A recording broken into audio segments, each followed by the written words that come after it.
Well, I don't know about you guys, I can't see any differences, can you? Looks just the same to me as the last time we were down here in the bunker. Jack said he was going to be doing some work on it and I had to stay in the kitchen until it was done. Oh well, let's go back to the kitchen. Well, I didn't notice any work being done on it, did you? Oh well, we'll have to see. Right, so back in the kitchen it is. Right, just a quick video, guys. Right, oh yeah.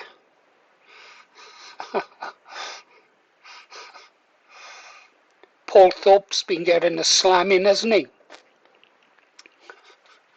First it was poor old Richard Inman. Boy, he had a beat down, didn't he? Yeah. And then after that, there was poor old Simon Webb over on History Debunked. Not a good day for the DEI types. No. And now it's Paul Thorpe's turn for the seam of things. Don't worry, I'm not going to attack Paul Thorpe. I know some of you love him. Besides, there's no need for me to attack Paul Thorpe. Daily Agenda and Saxton Thor seem to be doing a pretty damn good job of it. Is it justified? Well, some might say so. Should we go and have a look and see what I'm talking about? I wasn't going to do this. But when I saw it, it made me laugh. So I thought, well, if I'm having a laugh, you subscribers deserve a laugh. Oh, and Saxon, if you watch this, don't worry. If I say I'm going to take the dog behind the woodshed, that's a joke. So long as the subscriptions keep coming in, the dog is safe. Come on, let's go and see what Saxton Thor is doing. Oh, I don't envy Paul.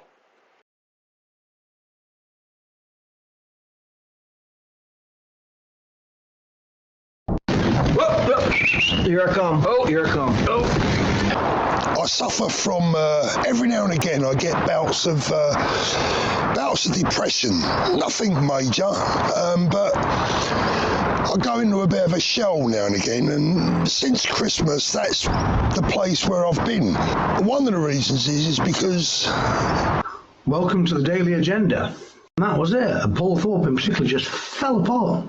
Totally and utterly fell apart. And I want to go home. I want to go home to see my grandkids. But obviously, I'm frightened to, if I'm honest. You know, I mean, I keep thinking to myself, oh, you know, Paul, what are they going to arrest you for? You know, I mean, you ain't done anything wrong. It's crazy to think that they're going to nick me for something. What could they nick me for? I've never done anything wrong. But then I go and watch videos where people have been sentenced to 2 years in jail for nothing, absolutely for nothing, for hurty words, and who knows what a hurty word is. Show me the way to go home, home, home. I'm tired and I want to go to bed.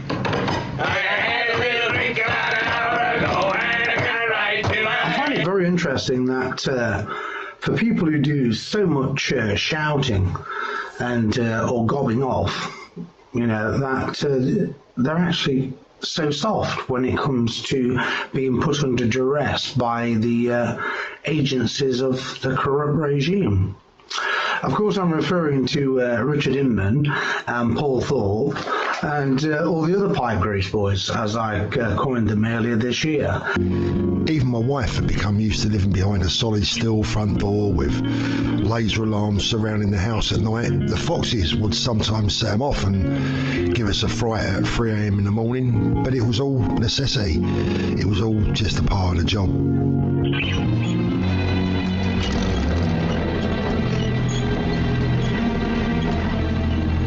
You're gonna need a bigger boat. You know what I'm talking about, you fucking cockroach. When they all fell apart under duress. And all it took was 1 or 2 interviews at an airport with counter-terrorism, who asked them a few questions, rightly or wrongly, and that was it. And Paul Thorpe in particular just fell apart. totally and utterly fell apart, followed by Richard Inman. They all quit, threw the toys out of the pram, ran for the hills, so to speak. One ran back to Northern Ireland, one ran back to Spain. So I'm very, very wary about trying to come back. And just when I'm sort of building up enough confidence to jump on a plane and think, oh, sod them, they're not going to do anything. You know, someone I know just a couple of days back was held at the airport for 3-4 hours by the anti-terrorist unit. The anti-terrorist unit. Like a prick. You're having second thoughts. You're shrinking. And your two little balls are shrinking with you. This snarl on the face routine, innit, governor? You know what I mean? Take me seriously, you know what I mean? I'm a fucking gangster, innit, bruv? Got me? Can't believe that I'm saying that. Held for 3 or 4 hours, usual questions, you know, who'd you vote for, who are you intending to vote for, what news channels do you watch? I mean, for God's sake, what business is it of the anti-terrorist unit who you're going to vote for? Because if you're going to vote for someone, that is a self-fulfilling prophecy. That means the party that you're going to vote for are a legal political party. Wanted me to go undercover inside Blood and Honour, having just survived a particularly horrific attack by the British movement directly allied to Blood and Honour to spy on Ian Stewart, which I refused to do. And they threatened me with death if I breathed a word of it.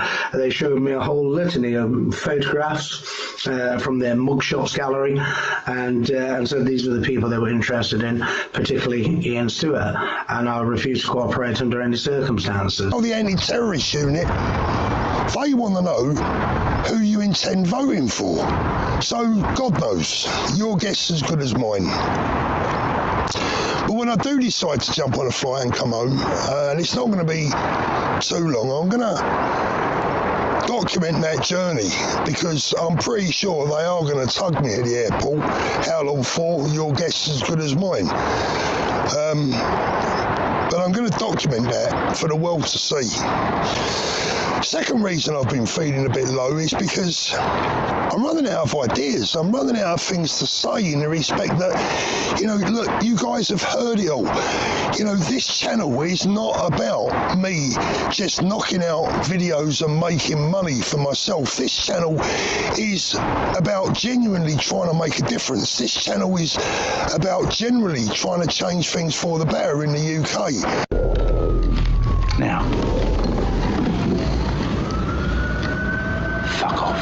You are seeing a rise in ethno-nationalism across YouTube, which for me is not helpful. It's not helpful at all. I don't want to go down this route of ethno-nationalism. Yes, of course, I agree. I totally agree that the white indigenous British should and have the right to thrive in our own country.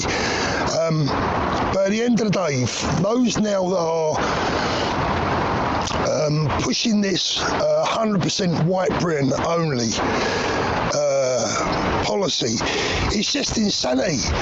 And it's not insanity because of agreements or disagreements.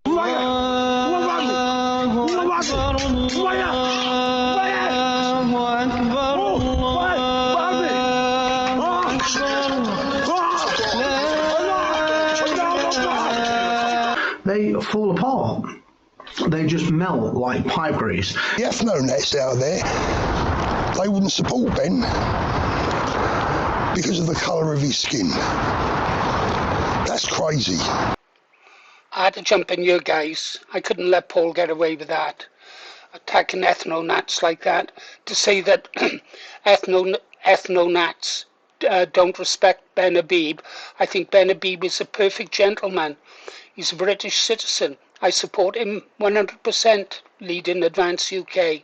And to say that we would deport all coloured people is almost as ludicrous as you were, Paul. Anyhow, carry on. Than Ben Habib, not that I've met. Welcome to the Daily Agenda.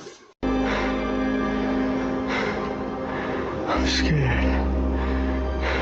What we've learned from this, or what the state has learned from this, more to the point, is all they have to do is feel their collar and ask them a few questions, and they'll just melt like little babies and run away. And in truth, I think it applies to nearly everyone in the centre right. There's a whole litany of them. They're like running their mouth off, giving it the big one, especially on social media. They get lifted, they get put before the courts. I'm guilty, innit, Gov? You know what I mean? I'm guilty. I'm guilty. I'll take a light sentence. Crazy. And like I said, look, I know that some of these comments will draw some criticism from some people. Some people go, oh, you're a race traitor, Thorpe and all that. Absolute bullshit. Man ain't got a sweat. It's a cockroach. Grace was just very, very soft. And it washed away very easily, just like Paul Thorpe and Richard Edmund. I know what I want. I want to win. I want to win our country back, and frankly, I don't care what skin colour someone has, as long as they're on our side. I don't give a shit.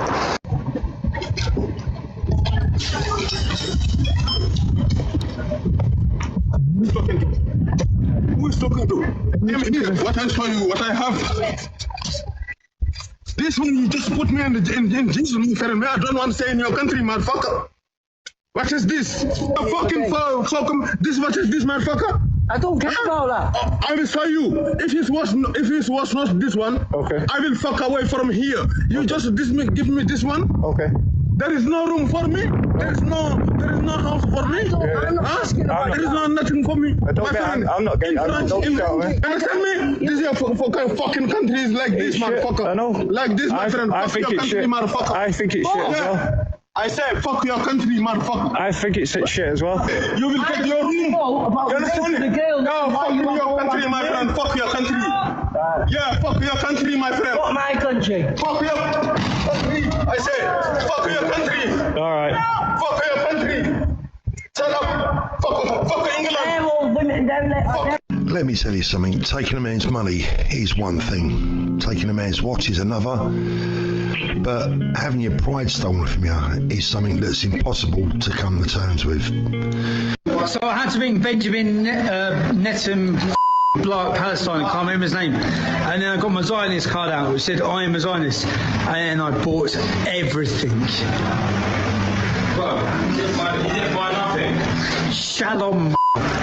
Harry, listen, let me tell you something. Yeah? If there was a war tomorrow, which there will be, because I'll probably start at the end of this session.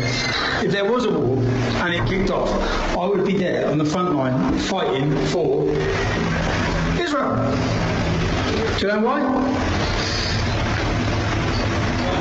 Why not? Why not? It's like Celtic has some mate's dad's quite to me earlier talking about Celtic, like, oh yeah, but you're Celtic Rangers. You know what I mean? Palestine. Palestine. Why would you support Palestine?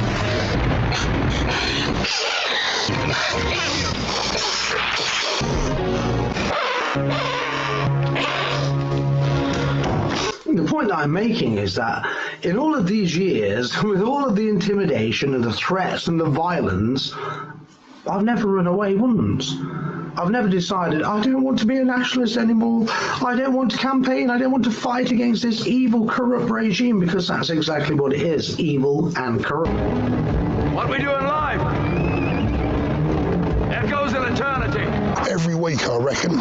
So this sudden rise in publicity for ethno-nationalism is not doing anyone any favours, I believe. One of them is equality of opportunity, not equality of outcome. You don't go, black people are just stab people more often. That's just like not true. It's true in London, but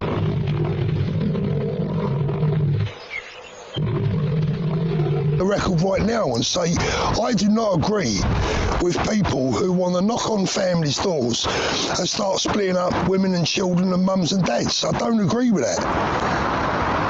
And I could never agree with that. I'm a human being, right? And as much as I want to save this country, As much as I want to save our country and save our culture and our race, of course, every race has a right to survive. I'm guilty of articulate sentence. No balls, no backbone, no principle, no ideology. That's the whole problem with them, you see. This is why they fall apart. It's because they don't have an ideology. And when you're dealing with somebody who's ideologically driven, like I am, someone who believes in their mission totally and utterly, you just can't break them in that way. You don't understand per capita, and it's fine. No, I want to jump in at this point and say that I completely understand Steve's point. And if you look at the crime figures for London alone, he's actually correct. That's just one city in the country. I mean, without going into the national picture, who commits the most knife crime? It is factually black people. All that ethno-nationalism talk, all it's doing is causing further splits, further aggravation, further problems, and it will give the mainstream media more ammunition to try and destroy the real cause, which is saving our country, getting rid of this Labour government and getting our country back onto an even keel where we can all get on, where we can all, I've got a passport that says I should be allowed to travel without let or hindrance. And right now, like many other people, there are many people that are unable to travel in and out of the UK without let or hindrance. As I said, with the centre-right, all they have to do is put the feelers on them. Oh, yeah, I'm off. Yeah. Let me get to my hideout in Spain, which is Benidorm. Say hello to my little friend! Welcome to the Daily Agenda.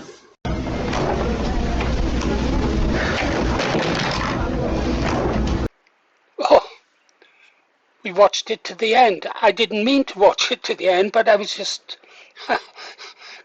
caught up in it. Poor old Paul Thorpe. Yeah. He seems to be a worried man. Then he seems to be a frightened man. A scared man. Don't take a lot to scare him, does it? Having said that, I have actually been through it. The things that he's frightened of going through, I've been through it. I've been prevented from seeing my grandchildren because of the threats against me. I know what it's like to see my elderly mother's house posted all over the internet and my address plastered everywhere. Yeah, I've seen that. I've been on a Muslim forum, electronic intifada list or whatever they call it. They were going to do this to me. They told me, they haven't done it yet, but early days, they've got a long memory. And then they were the homosexuals when they came after me because I wrote about some of their practices that they like to indulge in as a group and quoted to them what Julian Clary, he used to be a famous homosexual TV celebrity, he said if the British public knew the real nitty-gritty, his words, about what goes on, they'd throw up. Well, what were they going to do to me? They were going to come and sodomize me to death. So I had the Muslims after me, the homosexuals, and fair play for the Reds who used to ring me up every night after a traitor in the BNP leaked my home telephone number. Well, fair play for them. They were just going to burn me and my family alive, yeah? Did I crumble? No, I got up the next day and wrote another article.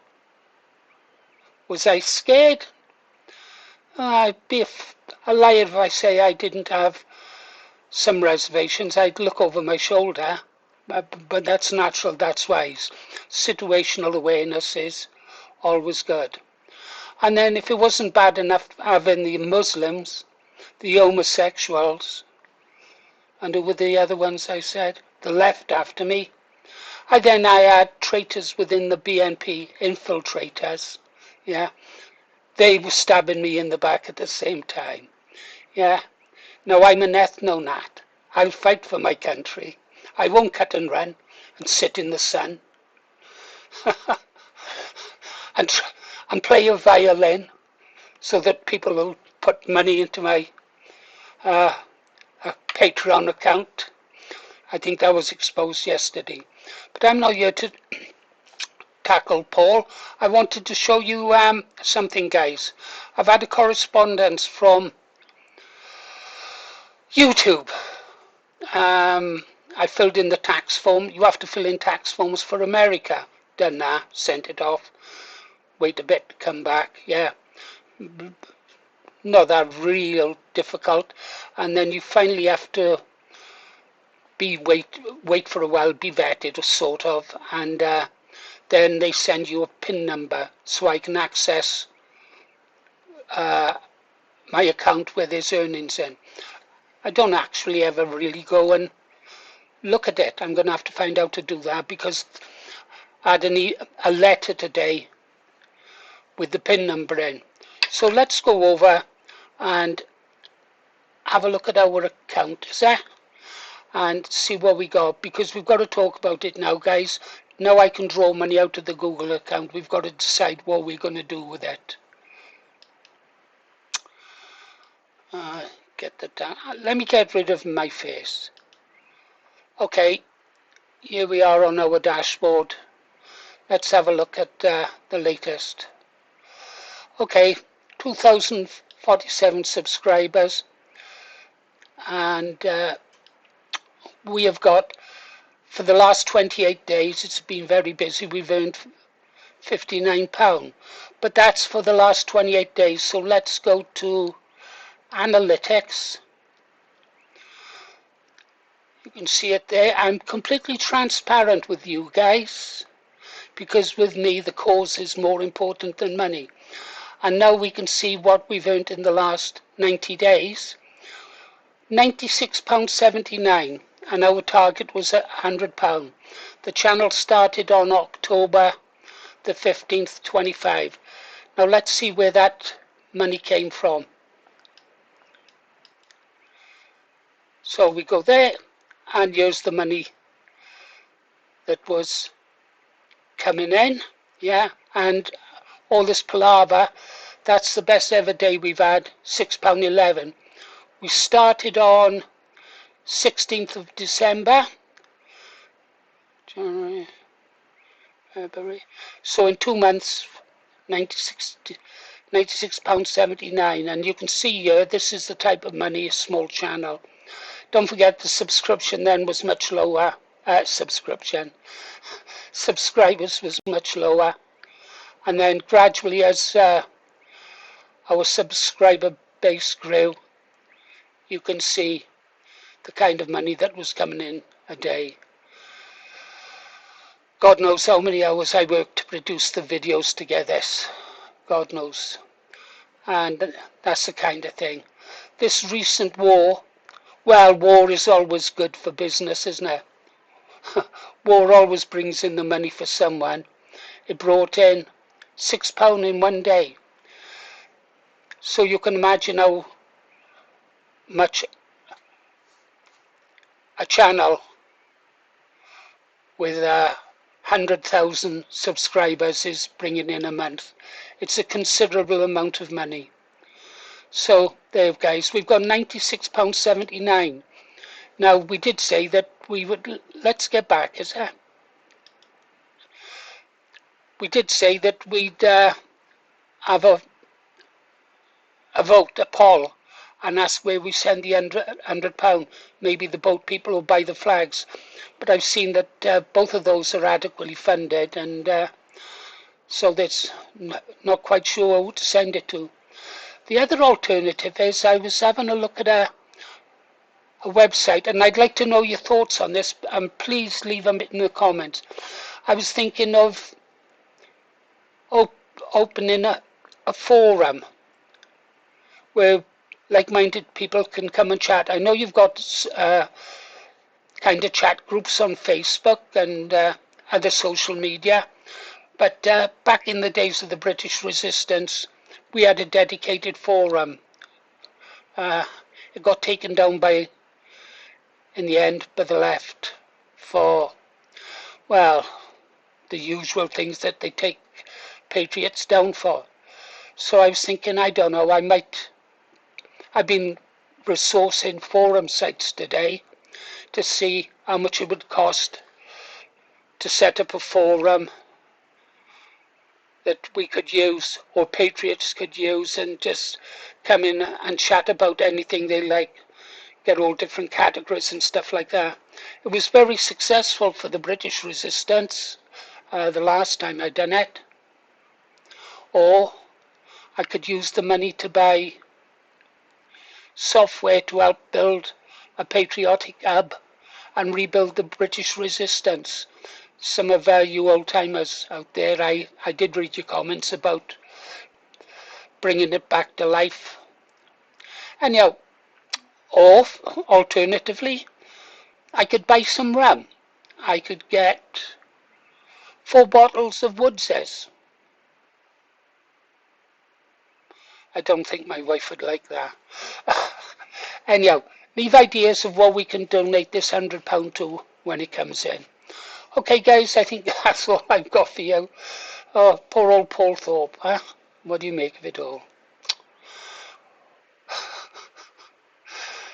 Talk to you later guys, in the morning.